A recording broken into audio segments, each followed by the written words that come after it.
I'm so excited for the opportunity to introduce you to my amazing friend, Toni Wilkins.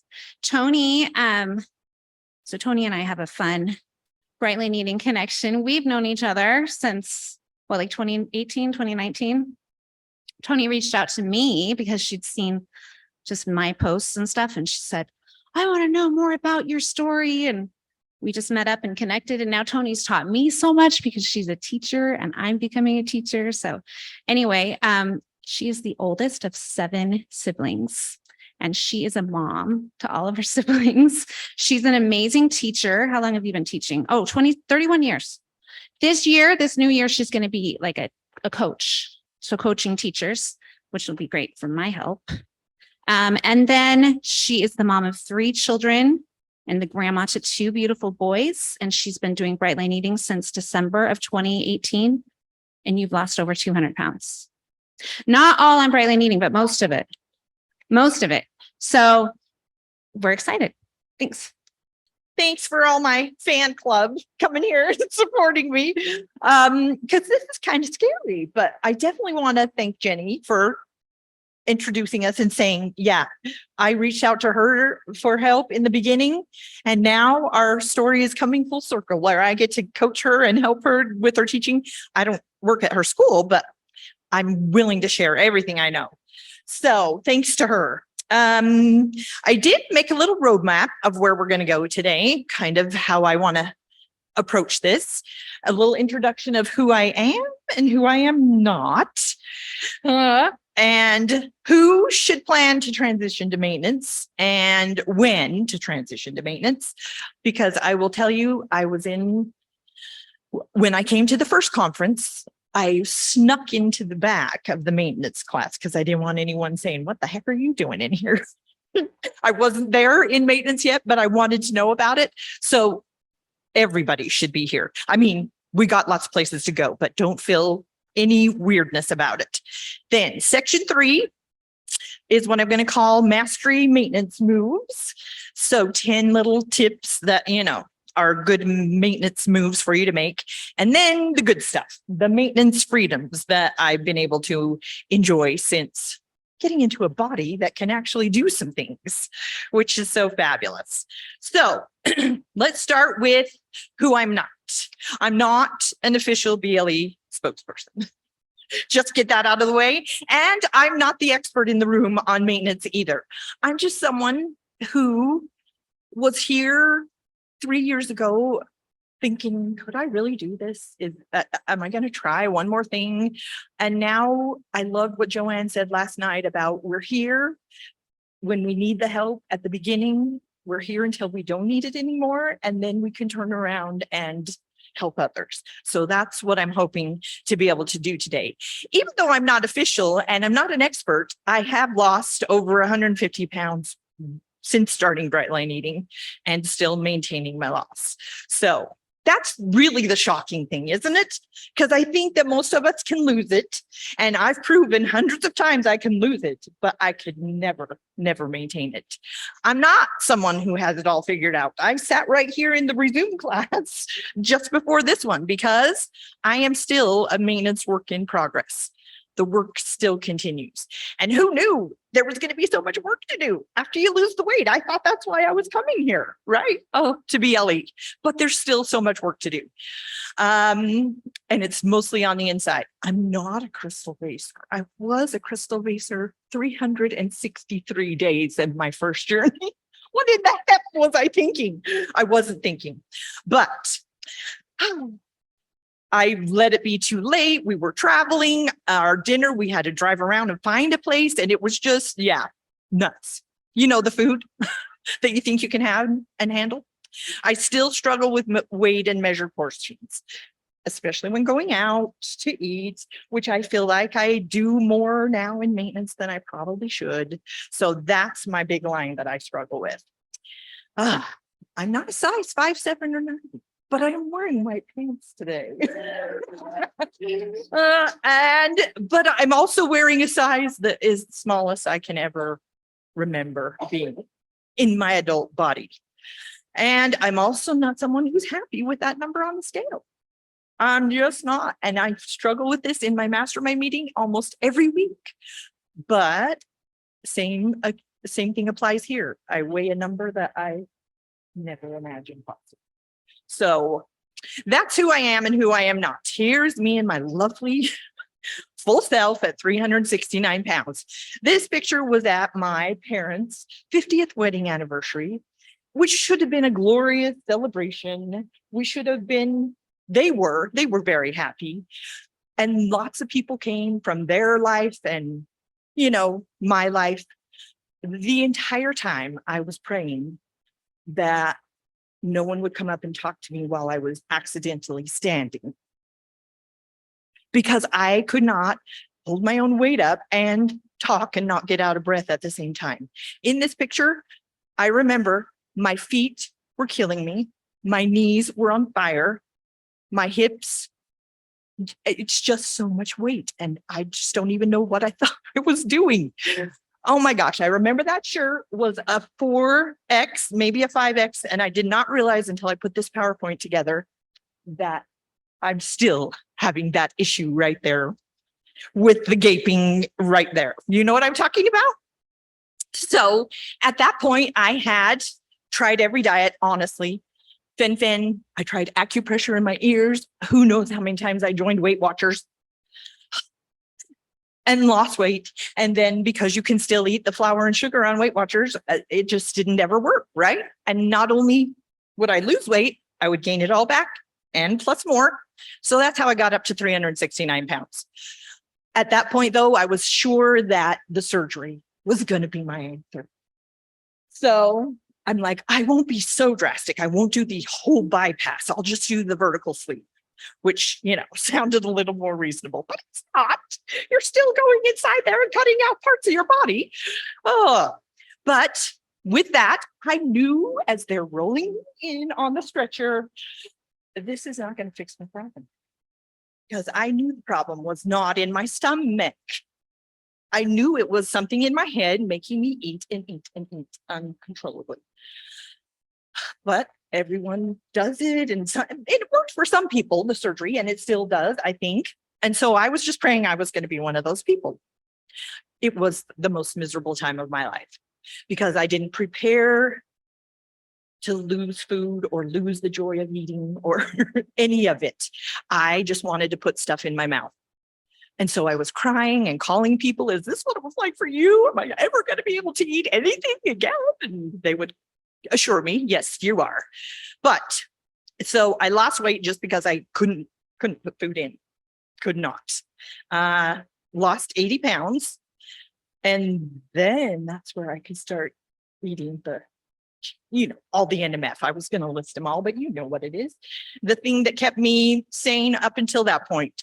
So I lost 80, gained back 20. And I was telling myself, are you really going to waste $16,000 of surgery and just put this back on? This is the last choice. You don't have any other option. So talk about how I talk to myself, right? Oh my gosh. I was my own worst critic in the meanest, ugliest, disgusting ways. So when I started Bright Line Eating, I was back up to 309 pounds. This was the before picture that Susan insists that you take, that I did not want to take, but 309 pounds is where I started Bright Line Eating. And I went all in. I just was a person who realized I've tried the surgery and now there is no other choice. So I planned my day one to be, do you see what my day one is there? Do you see anything? Do you relate to any of that? December 26th, because I was going to have my last binge day, right? I'm not doing this on Christmas, for heaven's sakes. No, I'm going to eat whatever the heck I want and just kill myself with food. I mean, it's just so ridiculous. So I backed my truck up in my garage, opened up the garbage cans, and I knew that because I was a 10, I could not have it in the house. And thank goodness for me, we were empty nesters at that point, and I didn't have to worry about keeping any of it. I threw it all out because I knew myself that well. I had to be rid of it. So threw most of it away, put some of the pasta and the dry goods and all of that stuff in the back of my car and took it to my siblings for our New Year's Eve party. And I said, I'm dropping off whatever you want, but I cannot stay for this party. I knew at that point I was too weak. And sorry to all of you, family, I just wanted to be in hibernation. I planned it also that I would not be at school. I would not have to go teach children and be this wicked beast who was trying to detox. So I just wanted to stay in bed. And I did pretty much. But I was living a life of obesity. I chose all of these pictures for various reasons that all had to do with my weight. This one, I was always the biggest person in any picture, in any room that I went to. And I'm kind of thinking a connection with that, as I'm the one that's lost the most weight here, the 200. And so I'm feeling better about being on this end of it now than I was in that, always being the biggest person. Even though I would try to go do things and be involved. I'm going to find those clothes that make me, distract the eye from my largeness. Yeah, that was a shirt I bought to be asymmetrical and draw the eye away from the elephant in the room. This is me teaching from a chair. That was a sad state of affairs. But my kids were so delightful. They would come up to me and it was just what they knew. A teacher from a chair. This is me at a family gathering. They're serving food in the background. I would go sit at the table, find myself a spot, and my lovely husband would go get my food for me. So it's what he thought would make me happy, right? And I was ugly and mean about that. That same husband, when I decided to start Bright Line Eating, said, I will cook all of your meals for you. And to this day, he still makes our meals. Isn't that amazing? Oh my gosh. Hiding behind people. I'm sure you can relate to that. This is my daughter's high school graduation, and same thing. My feet are burning. My knees are on fire. I'm thinking, can someone please just hurry up and take this picture so we can be done and get out of here? Just rushing through my life. Like this should have been a joyous moment, right? This is my husband.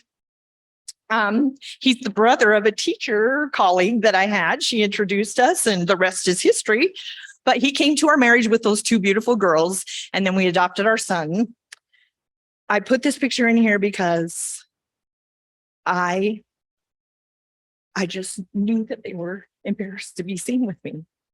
I felt that way. They would never say it, but all the time I did not want them to be embarrassed by this stepmother you have that's as large as a house. So, but this is where I spent my life. And I'm sure some of you can relate. I'm on the sidelines. I'm not participating. Oh, I'm there and I'm looking lovely. My hair is done and, but you will find a million pictures of me if someone snapped a picture without my knowing on the sidelines. And what a life that was. Oh. So after BLE, a life for freedom. Here I am trying new things I would never try before. A 4-seater bicycle around the beach in Long Beach. And those are not electric, by the way. You really have to pedal those darn things, and they are hard. I planned these activities. Riding a scooter in downtown LA. What the heck are you doing, girl? I had never put my foot on one in my life. So we did get a little warm-up session at the park where we rented those scooters. And I promptly biffed it right there in the park because I didn't know how to do it, right? But I only fell once and I got right. Nothing to see here. Anybody? I'm fine.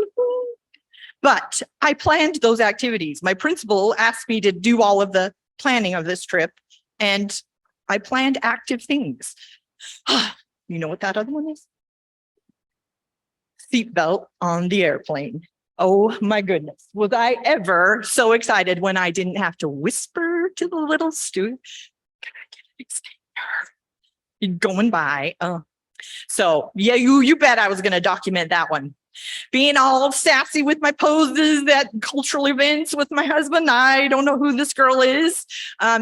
Somebody else had this in the video, doing chores with these. This was my kid's job until I suddenly felt like I could move. And man, I wanted to be out there with them. I just couldn't.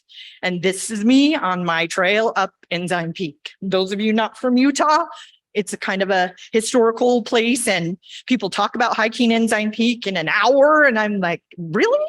Is that even a thing? An hour? It is. It's only a 1 mile hike. But it's very steep. And here I am saying, okay, I can do it. And that's my cute little sister who just does everything with me. She is a dwarf, and she just does things that we say this all the time. We're just doing stuff. So even with her complications, she just gets on the bandwagon with me. Here we are taking a break. And I put this picture in here because I was not the one who needed the break. And I love her to death, but you know, I wasn't the one who needed the break. She would, well, she's probably going to watch this. And Liz, I love you. I do love you. But just so much more active life. Walking the dog, by the way, fun fact, all of our pets are rescues. We have 1 dog and 2 cats. And we rescued this dog from the Humane Society. Guess what her name is? Sugar. Her name is Sugar. She came with that name. She was, no, not pre-BLE. Well, maybe pre-BLE, but we didn't name her. She just came with that name and I had to live with it. So I just thought I'd tell you that fun fact. But playing cornhole, like that shouldn't be a stressful thing, right? But I would not play it because in my old life, I couldn't stand there for the whole game. I could get up there and maybe throw 1 or 2, but there's no way I could stand there for the whole game. And that was so much fun at Bear Lake. And would you believe, I'm not just standing there looking at it. I climbed that bouncy house at a birthday party. And oh my gosh, I was so thrilled that I could do it. I did it 3 more times. Oh my, and I just wouldn't have done it before because of my heavy body. I'm sure I'm going to get in there and get stuck. And then what if someone has to come and get me out, or I'm climbing up those things and pull something off and the whole thing implodes? I just wouldn't do it, right? Oh, all the things I could imagine, but it's pretty darn fun. No wonder the kids love it. And then this picture. This is our kids grown up a little bit more. He has since shaved his beard and cut his hair, and he looks so good. But those are the daughters, married, and 1 grandson there. We've got 2 now. But it's a different me in that picture with those daughters. I didn't even think about you would be embarrassed to be seen with me. They aren't, they never were, they never said anything like that, but it was my work that I was doing, right? And our son, who is the trial of our life. But we love him dearly. So if you are here thinking, I will never get to maintenance, or I will never get this thing worked out, we say this in Brightline Eating all the time. Don't be looking down the road, right? Don't think about what can happen in a month. That's how I came into Brightline Eating, or a year. That was always my question. I wanted to know, how long did it take you?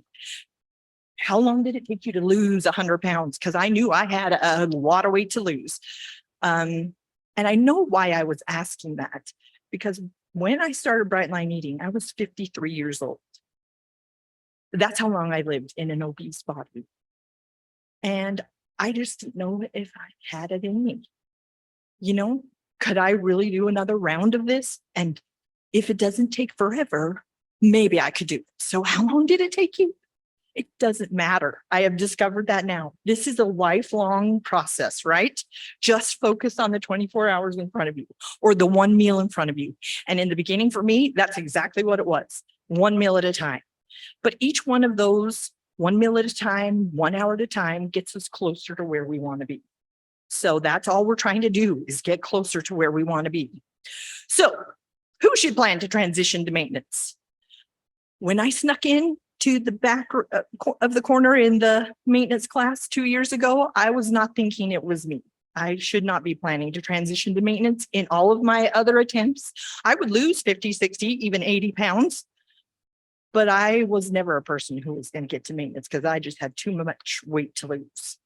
So I was thinking, oh, maybe just the overweight people could plan to get to maintenance. You know, 50, 60 pounds to lose, maybe even 70, 80, 100. They could plan to get to maintenance. But since joining BLE, we've learned that even these healthy weight people have just as much mental weight to lose as us obese people. They should plan to get to a life of peace and freedom and be in maintenance. And even I've learned the morbidly obese should plan to get to maintenance.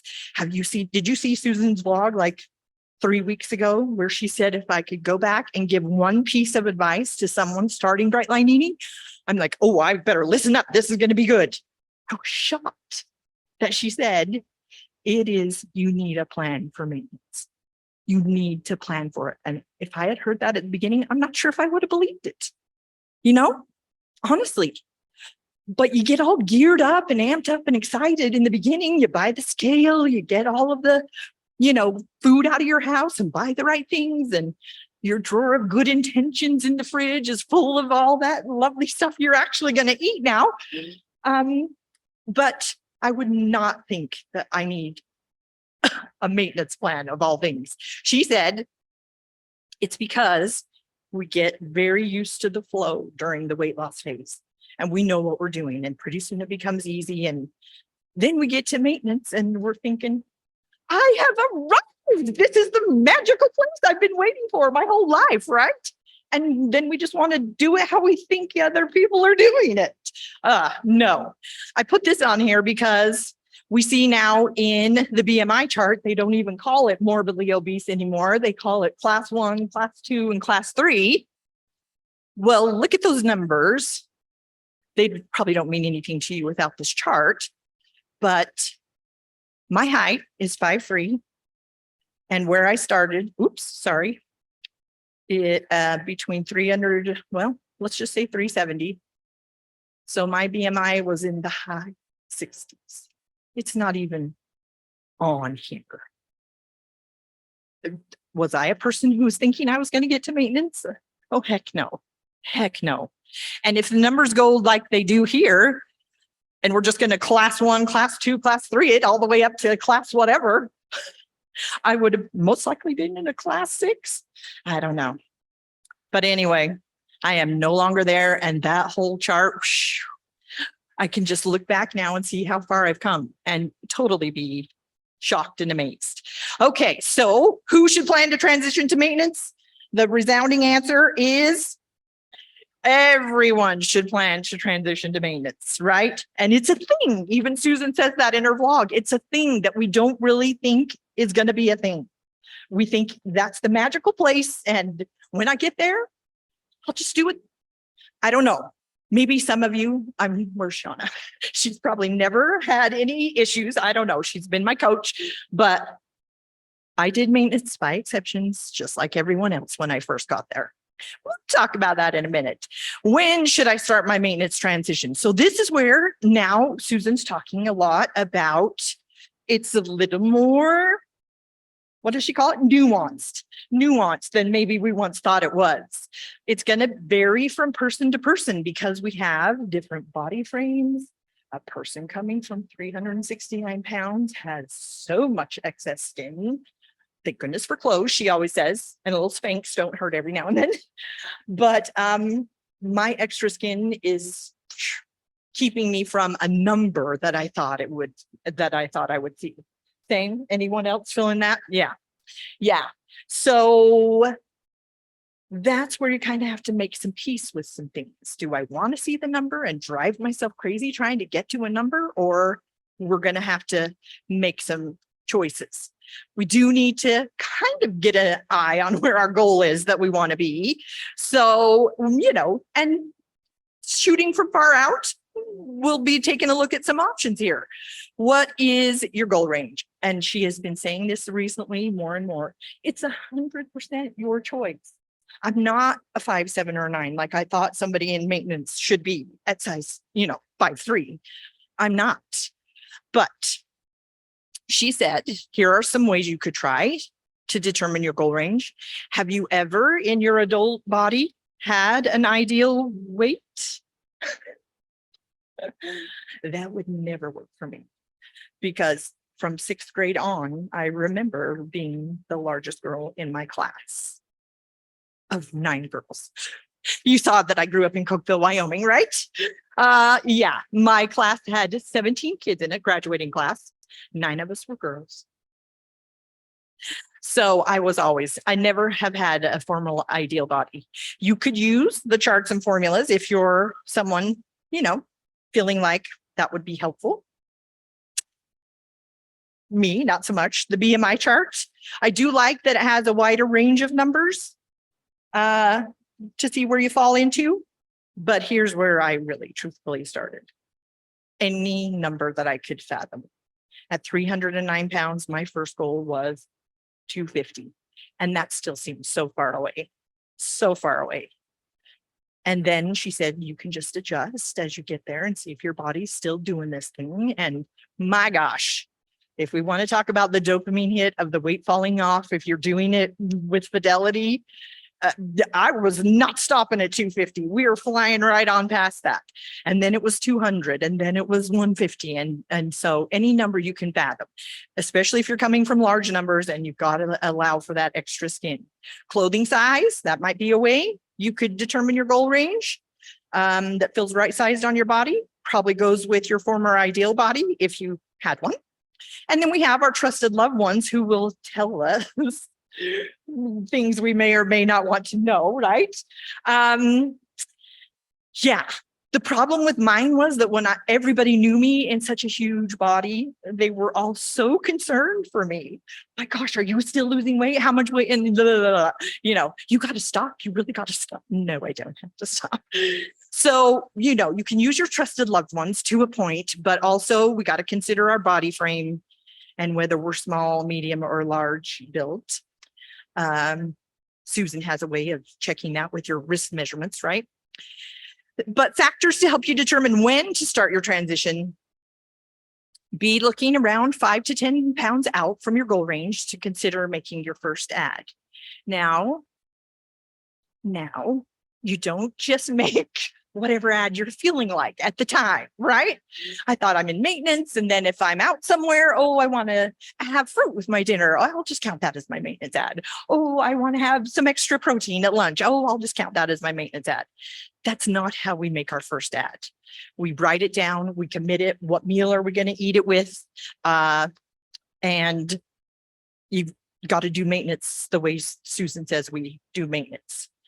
Intense, frequent hunger between meals. I thought that this would not be a good judge for me because you don't get to 369 pounds by, using your intuition. That was not happening. I just was eating all the time. But I noticed a big difference when I got down and it was feeling like I am not going to make it to lunch. What the heck is the matter with me? I am not going to make it to dinner.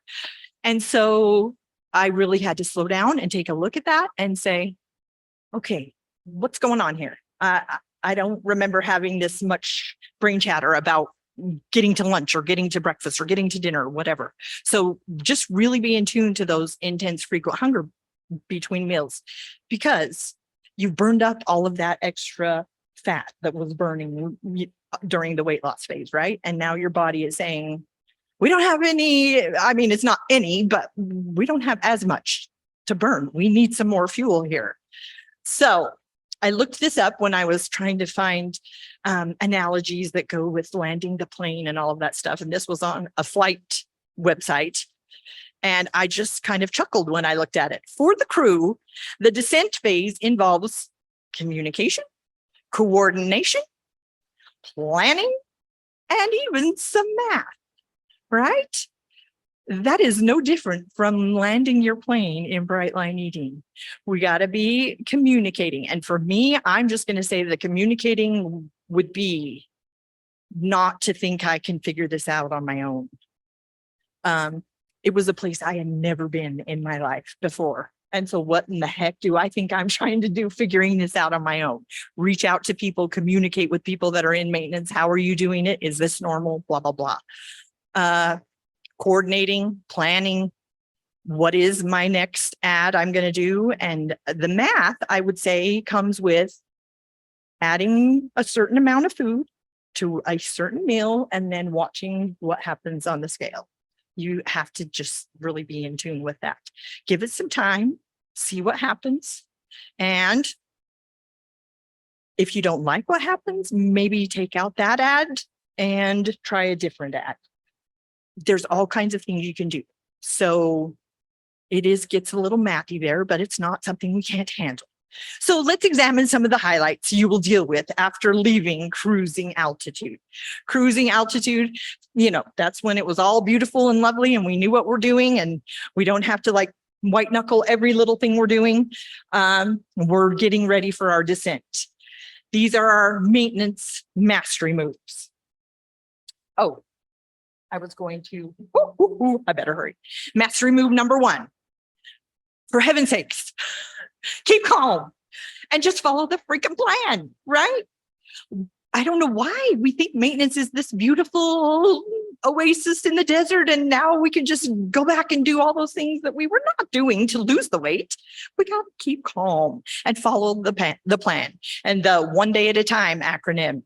I was going to say something about the keeping calm and it just flew right out of my head. But that for me needs to be option number 1. Keep calm and read your dang letter. Susanna, I love that. I am going to go home and do that. Write a letter to myself about when I'm thinking about getting into the food. No, just all the things to remember why you don't do it. Oh, I know what I was going to say.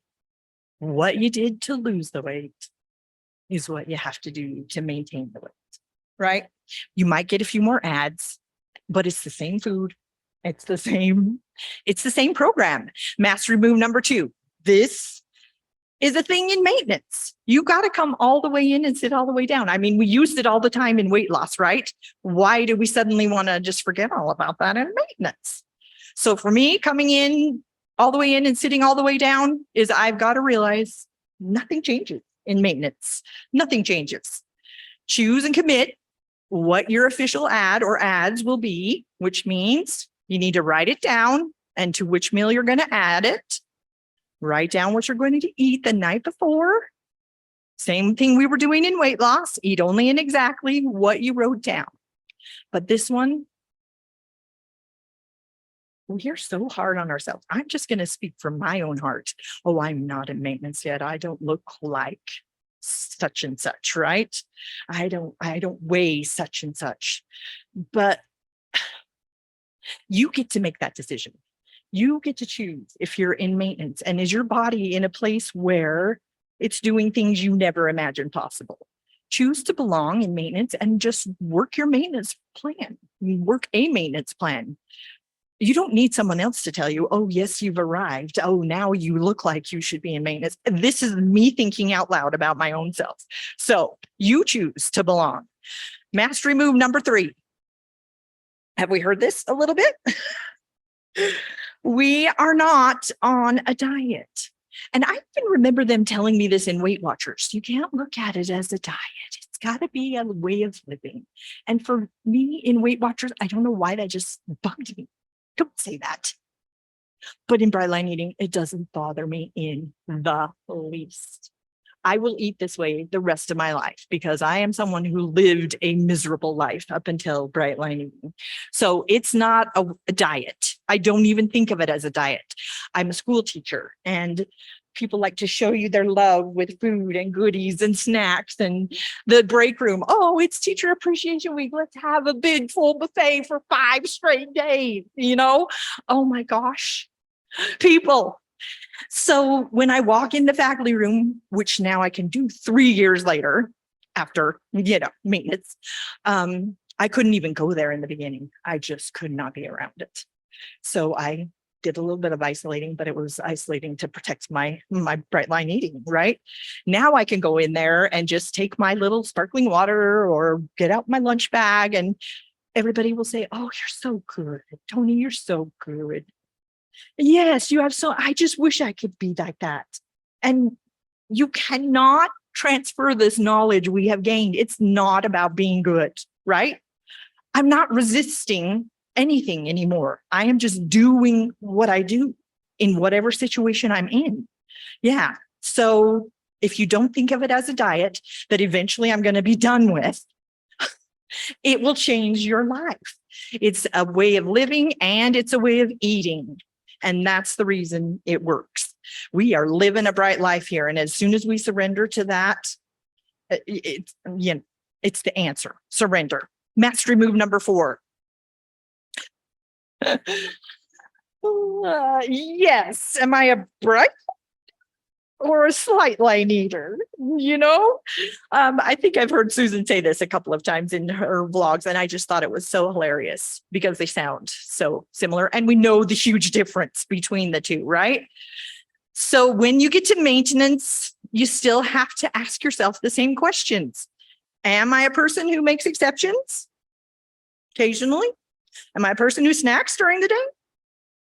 Am I a person who eyeballs my portions? This is my line that I am still working on. Eyeballing my portions. Not at breakfast and lunch. They are totally locked and loaded and prepped every week for the entire week. But I cannot keep eyeballing my dinner portion. Grabbing the easiest food, I'll just run through a drive-through and get a salad or a little something. And this happened to me one time. Whoops, sorry, go back. The what the hell effect after a misstep.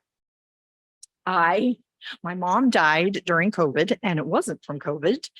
My job had completely non-existent. I was trying to teach my kids on Zoom and in Google Classroom and all the things, but they weren't showing up.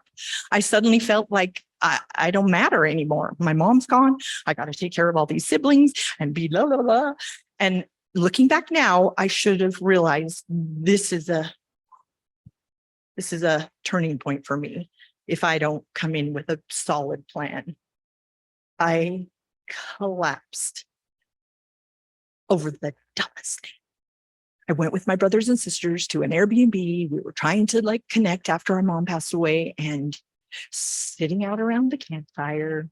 Whoops, sorry. I don't know why that happened, but I'll get back there. And there we go.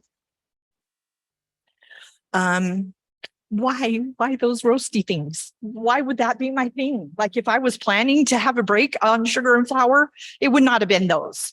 But then somebody brought out not just the regular chocolate, they're trying it with Reese's cups. What? Is this a thing? So yeah, that's what I broke my lines on. I'm not proud of that. That was my sugar and flour break after 15 months of doing this. And immediately I got up from the fire, went into the house, and ransacked the cupboards. I had unleashed a beast I didn't even know that I had tamed. Do you know what I'm saying? Yeah. And it didn't matter. I was putting it in my mouth. Flour, sugar. Of course, there were no fruits and vegetables, mind you, but it was everybody's snacks they had brought for the trip, and I'm just eating it all. Only moments later did I regret that decision.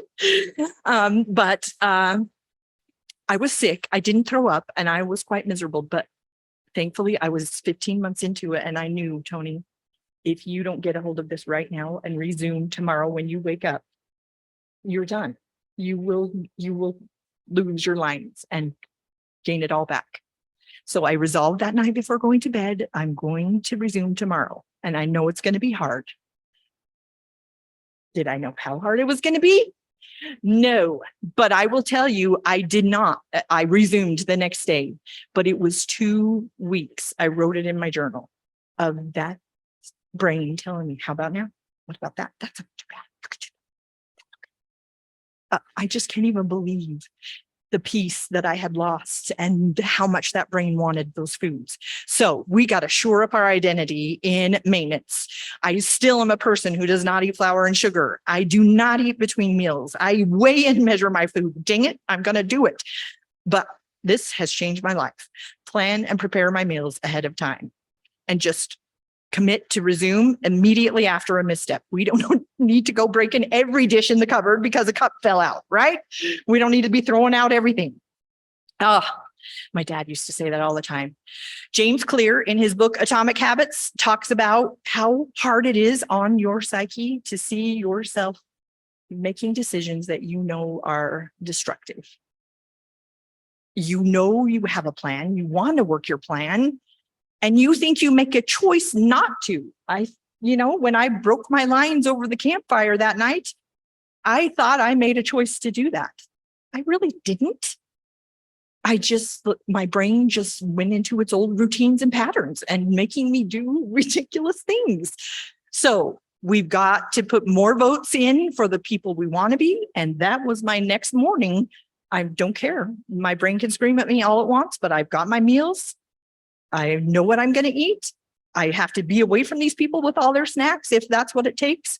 But all of the votes that you give and show yourself that you're doing for the person you want to be accumulate over time, which means in a good way, we don't have to be perfect. Occasionally we might make a few missteps, but we can still be the person we want to be, right? And get our identity to the person we want to be. Mastery move number 5. Susanna, you talked about this. This is a beautiful thing that I had no concept of before Bright Line Eating. Even though I did have some automatic habits, brushing my teeth, driving to school, driving home from work. But James Clear says a habit is a routine or a behavior that's performed regularly and in many cases automatically. You just want those things to trigger the next one and the next one and the next one so that you don't have to give that brain power to it. Oh, what's my next move? What do I have to do? No, they just sort of happen automatically. Automaticity is acting or doing things spontaneously and unconsciously. It takes the weight load off of our decision making.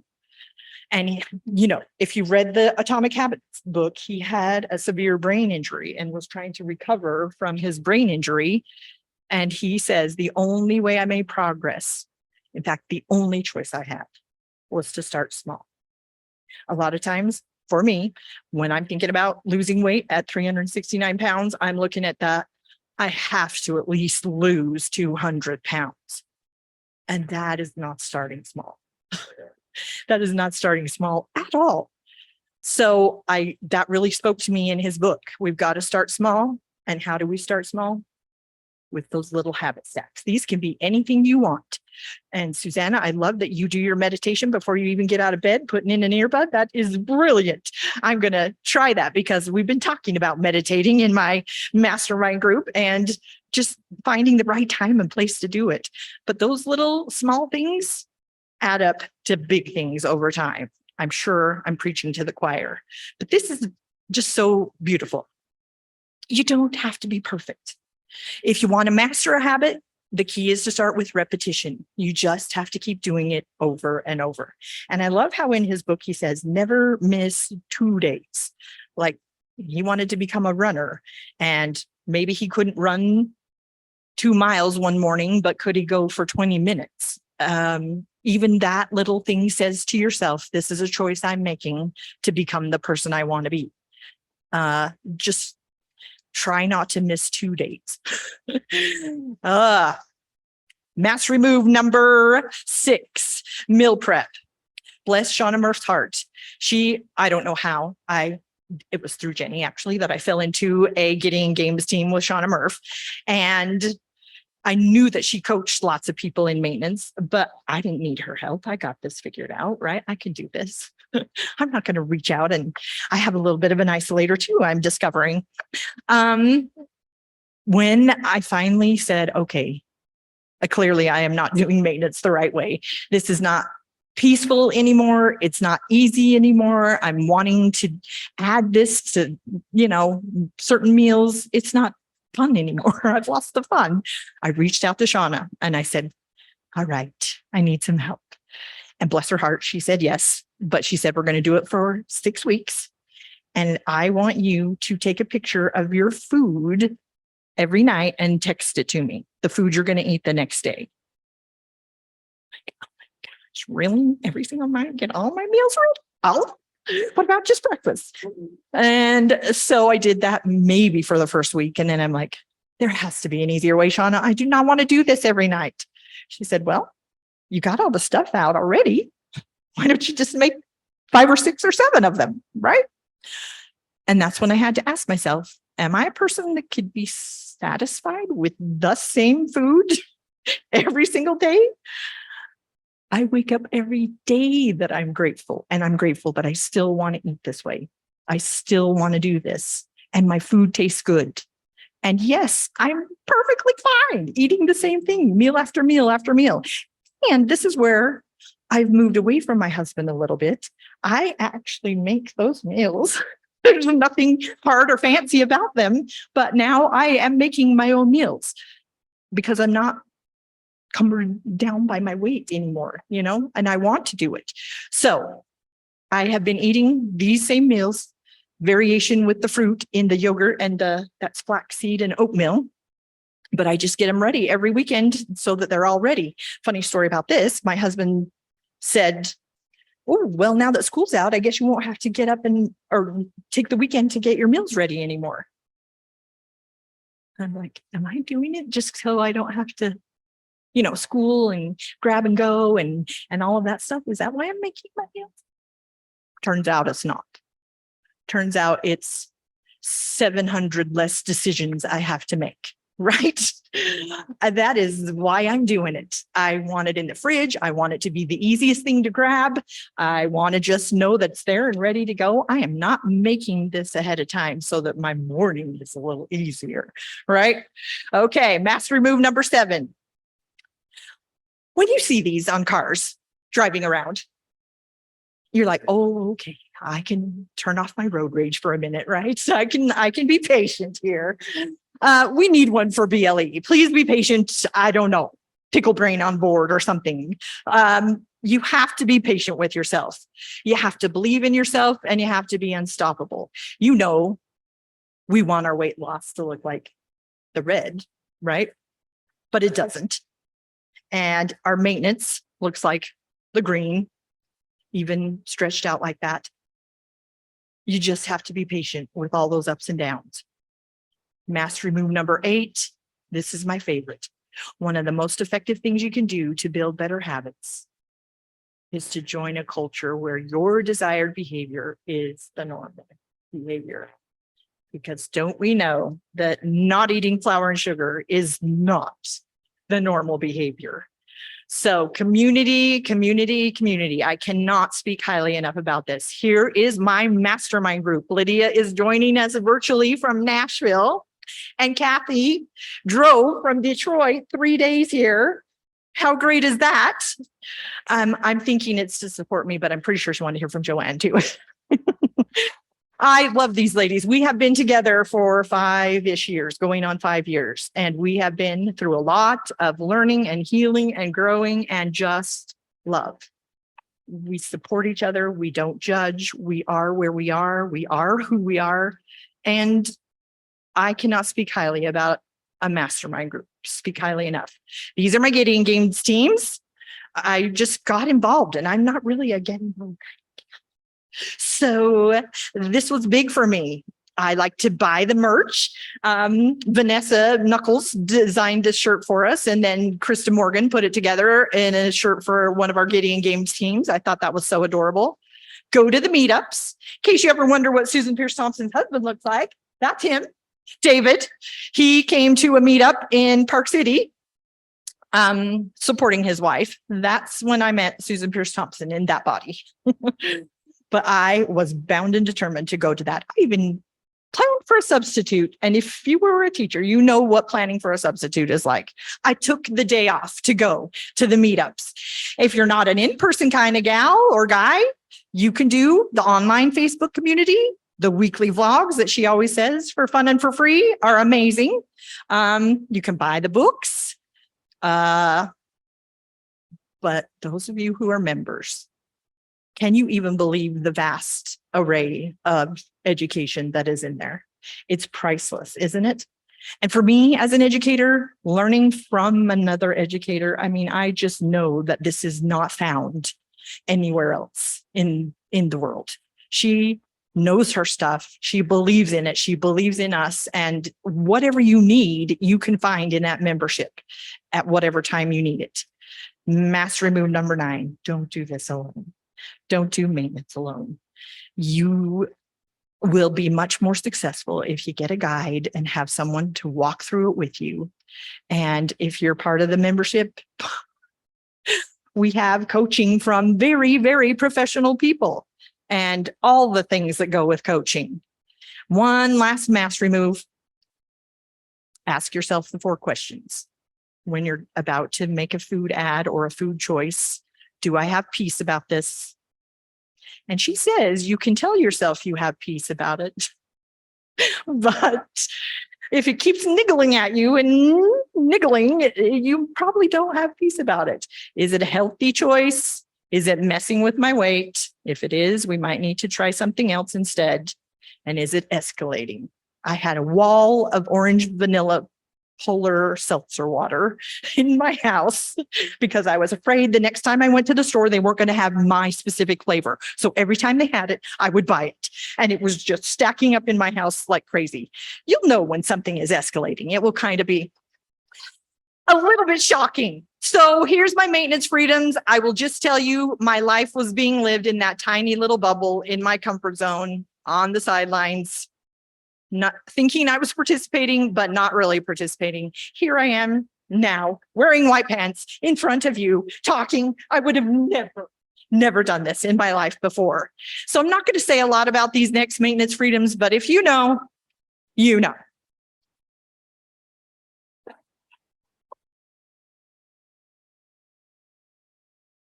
Clearly, I had an issue with seating, right? And I don't think it's so much about the seats, although I couldn't fit in them. Do you know they make tester seats at amusement parks to see if you can fit in the ride now? I would have appreciated that at one point in my life when I had to do the walk of shame on the canopy. But, you know, trauma. Yes, I'm still dealing with it. It's the activities that go along with these. You know, this is inside of a school bus taking kids on a field trip. It's not that I couldn't fit in the seat. I could fit in the seat, but no one else could sit beside me. And you think I could fit down that aisle at 369 pounds? Do you think I wanted to take my kids on field trips? Heck no. Movie theater seats, remember when those arms became movable? Oh man, I was a happy camper. Stairs don't scare me anymore. We know these, right? That's me sitting on the ground without a really planned exit strategy. And at the cemetery, right? And with my cute little nieces and nephews cleaning my parents' grave. Yeah, didn't even exist. These things. I am off all of my medication. Yeah. I'm only on the ones I want to be on now, which are mostly supplements and a little bit for anxiety. That blood pressure cuff, though, I don't know if any of you had this.